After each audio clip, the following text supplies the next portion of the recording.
بسم الله الرحمن الرحيم. الدرس الثاني من كتاب التوحيد الذي هو حق الله على العبيد.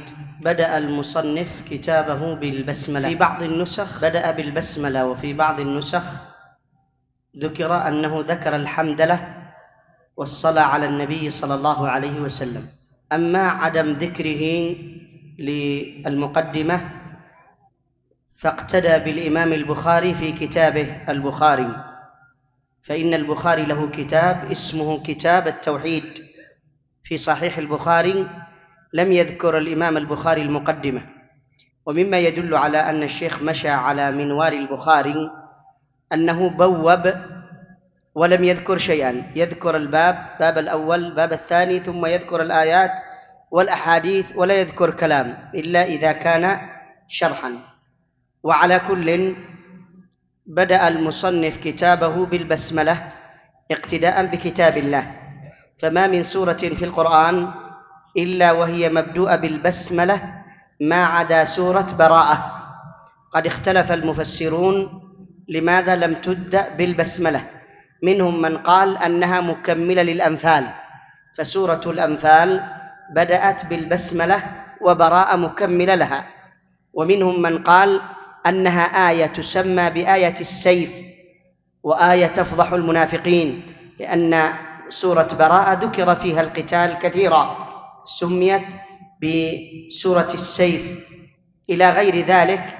وبسم الله كذلك أيضا اقتداء بسنة النبي صلى الله عليه وسلم، فكان النبي صلى الله عليه وسلم كما جاء عن هذا التابعي الجليل عامر بن شرحبيل كما عند ابن أبي شيبة في المصنف أنه قال: كان النبي يبدأ كتبهم باسمك اللهم، فلما نزل عليه قوله تعالى: بسم الله مجريها ومرساها، كان النبي يراسل الملوك وفي كتبه بسم الله، فقد أرسل إلى هرقل عظيم الروم بسم الله الرحمن الرحيم في بداية كتابه من محمد بن عبد الله إلى هرقل عظيم الروم: أسلم تسلم يؤتك الله أجرك مرتين، الرسالة إلى آخرها.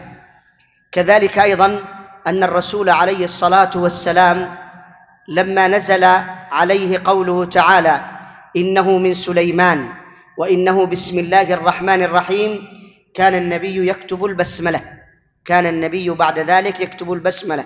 ولهذا نص العلماء أنه اطلع على كتب رسول الله، اطلع على كتب رسول الله لا يوجد كتابا ليس فيه بسم الله، ليس فيه بسم الله.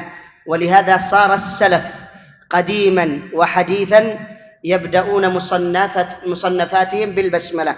ولماذا تذكر البسملة؟ تذكر البسملة لأن فيها التبرك. وأما حديث أن الرسول قال: كل ذي بال لم يبدأ فيه بسم الله فهو أقطع، وفي رواية فهو أبتر، فالحديث ضعيف، كما نص على ذلك العلامة الألباني رحمه الله. وقول بسم الله قال العلامة العثيمين: الجار والمجرور متعلق بالفعل الذي يريده الشخص، فلو قال مثلا عند الأكل بسم الله، التقدير بسم الله آكل متبركا بسم الله.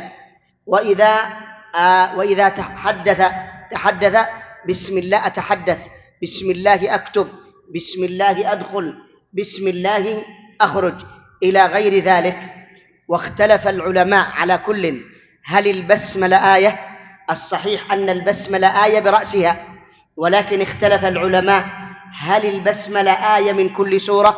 فمثلا سورة البقرة ومنها آية البسملة، سورة آل عمران والبسملة آية من سورة آل عمران.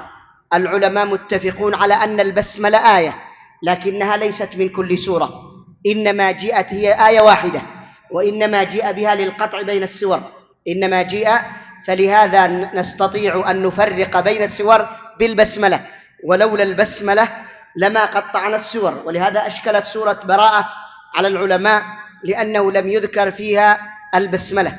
كذلك أيضا ذكر المصنف البسملة اقتداء بالسلف في كتبهم، فما من مؤلف ألف إلا ويبدأ كتابه بالبسملة.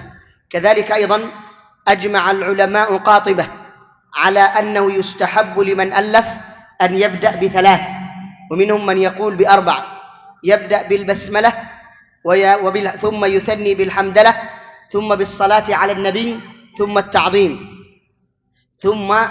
التعظيم. كذلك أيضا مسألة تليها حكم الصلاة على النبي الذي عليه جمهور أهل العلم أن الصلاة على النبي سنة وليس بواجب إلا في الصلاة بالتشهد. وأما قوله تعالى يا أيها الذين آمنوا صلوا عليه وسلموا تسليما، هذا للندب. كذلك أيضا جمهور أهل العلم أن الأفضل للعبد إذا صلى على النبي أن يقرن بين الصلاة والسلام، بل ذكر العلماء أن من لم يقرن بين الصلاة والسلام فهذا مكروه، فيقول اللهم صل وسلم على رسول الله، الصلاة والسلام على رسول الله. كذلك مسألة اختلف العلماء هل يجوز أن يصلى على غير النبي فيقال فلان صلى الله عليه. جمهور أهل العلم يرون المنع، قالوا لأن الصلاة من شعائر الأنبياء، ومنهم من أجاز هذا والصحيح، لكن بشرط ألا يكون ذلك شعارا، لا يكون شعارا عليه أن يقال فلان صلى الله عليه، بدليل أن آل أبي أوفى لما أتوا النبي بصدقتهم قال النبي اللهم صل على آل أبي أوفى، اللهم صل على آل أبي أوفى. ورجح هذا الإمام النووي وابن القيم رحمه الله. وجاء عن علي أنه قال اللهم صل على عمر. وجاء عن عمر أنه قال للميت، مر على ميت في قبر، قال اللهم صل عليه. كذلك أيضا النبي له 5 أسماء، محمد وأحمد والماحي والحاشر والعاقب. كذلك أيضا قوله الصلاة والسلام، ما معنى السلام؟ منهم من قال السلام بمعنى أحل اسم الله السلام عليكم، ومنهم من قال المراد به السلام أي سلمكم الله، لما تقول السلام عليك سلمك الله من النقائص والعيوب والشر. طيب كيف نسلم على النبي؟ قالوا أما في حياته فيسلمه الله عز وجل من النقائص ومن العيوب، وأما بعد موته فيسلم الله قبره من النبش، ويسلم شريعته من التحريف.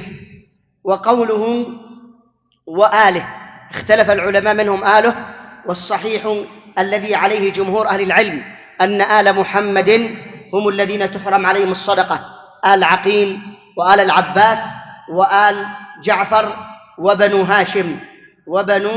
هاشم إلى غير ذلك. هذه بالنسبة لمقدمة الشيخ. إلى هنا والحمد لله.